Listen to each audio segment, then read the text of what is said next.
Senate Majority Leader Mitch McConnell. Joining us now is Indiana Republican Senator Mike Braun. And Senator, you voted in two committees today to push through the USMCA. Will the big trade deal pass the Senate and be signed into law before the impeachment trial begins on Tuesday? Well, Leader McConnell is the master of scheduling stuff in a tight time frame. It's kind of sad that we got to do all this within the process of a couple days. This could have been across the finish line way back last year, but I won't complain about that. It's so important. Farmers, a state like Indiana, agriculture is a big deal. We're the #1 manufacturing state per capita, and this finally fixes what was in place. NAFTA needed improvement, finally getting it across the finish line. I was disappointed that Speaker Pelosi was playing footsie with it for a long time. I think not wanting to give President Trump, a feather in his cap, because this has been one of his main goals from the get-go. Senator Braun, it's Carol Roth. Speaking of timing, as you look ahead to the impeachment trial, how long would you expect that might take? Well, I think it depends on how well the cases are made by the House, which I think has struggled. They took 3 versions to get it over here, between the discussion behind closed doors, information leaked to the public selectively, the public trial that didn't have a fair process to it because the president didn't get their witnesses in, and then the constitutional experts, which I thought was kind of a stage presentation. I think the big dynamic difference here is going to be the president finally gets to make his defense. And I think if that is done well, we get through phase 1, it may be enough for 51 senators to come to a conclusion. If not, and we get into witnesses, that could be labored from 10 days to a couple weeks out to 4, 5, 6 weeks. Who knows? Wow. Hi, Senator. Thanks for that background. When you look at, when I listened to McConnell, he used the word process, right? I would have preferred him to use the word pass. Right. So this thing, as David pointed out, this thing has to go through several committees, right? I think 6 or 7 committees. What is the likelihood of it actually getting passed by next Tuesday? And then secondly, look, we already know that there's still trade going on between the 3 countries in North America, right? But how much is actually being held back? So that way we can actually measure the impact of this signing of the deal. Well, I think it's going to be disproportionately impactful for agriculture. Agriculture has got its own distinct issues. It was what got us through the downturn in Indiana. Their best years were like 09 to 13. Then all of a sudden input prices went through the ceiling. And since then, commodity prices have been historically low. But I think we're going to get it through the process because it's already made it through most of the committees. It's got structure unique in and of itself in terms of timing between stages. All of this could have been done by fall of last year, but I think now that we've got it in front of us, Leader McConnell will make sure that we do get it through, and that'll be by the end of this week is my hope. It'll be a big relief for Hoosiers, I know. Capri? Sure. This is Capri Cafaro, Senator. Thank you for joining us this afternoon. Yes. Democrats and Republicans alike have lauded the USMCA, particularly as it pertains to some of the worker protections and the enforcement mechanisms that are within the USMCA.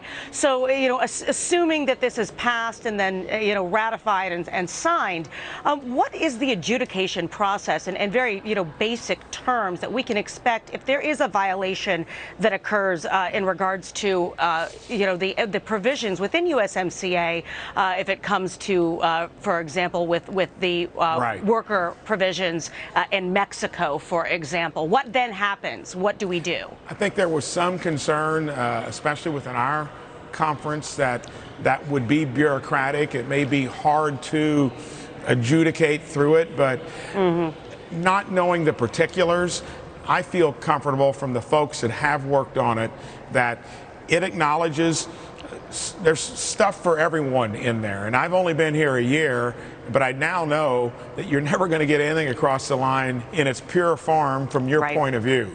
And I'm happy that it's going to mostly manufacturing, like I say, that's important to Indiana. Our manufacturers are fairly healthy. vis-a-vis the ag market. This opens up markets in Canada, who's our largest trading partner, Mexico next, China is third, and it fixes things that needed to be fixed that had been given to the other sides through our kind of altruism over the years that needed to end. So, yeah, I mean, Senator, I'm absolutely right. I mean, the lack of the trade deal has held us back, and the sooner we can sign that trade deal, the USMCA, the better we are as an economy. Now, you would say the same thing is true with trade with China, as you mentioned as well, our third biggest trading partner. So briefly, sir, what can you do to hasten the president's efforts, if you will, to get towards phase 2 and ultimately phase 3 of a deal with China? Well, Mexico and Canada, that by its definition was going to be easier than China. The other issue is, what about the EU? I mean, that's a whole other discussion. But let's take China. They're our geopolitical challenge in the future. They've got, I think, patience, endurance, and they're playing the long game. And I think only because their economy has gotten to the point where in the short run, they've had to do something. They've got issues with pork production over there, with the African swine fever. A lot of different things are circling to where I think the pressure of tariffs, even though I don't like them in the long run, I don't know what else would have gotten their attention to fix the egregious stuff of creating these huge gluts, dumping them on the market, forced technology transfers, outright theft of proprietary stuff, currency manipulation. I think they're going to be relieved of that moniker. I say it's good that we're doing it. It'll benefit farmers. Manufacturers, I think, are hedging their bets in the future on how deeply to take their supply chain into China. I think that's healthy as well. Senator Braun, you've been in business with farmers most of your life. I hear that your father was as well. You know them well. They were big on President Trump in 2016 in electing him. Are they sticking with him now? I know the tariffs hurt them, but on the other hand, they love the deregulations that have been coming from this administration. They like all of that, and when it comes to farmers particularly, that shows you how shrewd the Chinese are. They knew that when they counterpunched with soybeans and some of the other stuff they've done, now they need to bring in pork because their pork production is down so far. They know how to play the game, and I think they'll be in this mode of doing some of the stuff in the short run, subject to what happens if Trump gets reelected in 2020.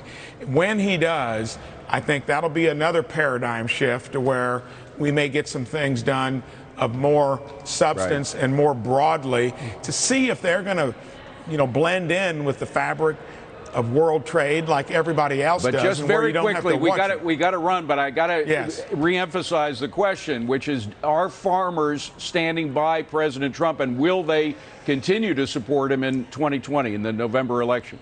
I definitely think so. Farmers would be the hardest small business in the U.S. They're used to not only the weather, tough times in general.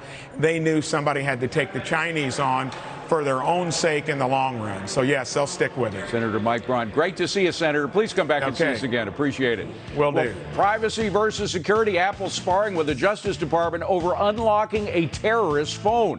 Attorney General Bill Barr says Apple should give the DOJ access to the phones used by the Pensacola gunman, but the tech giant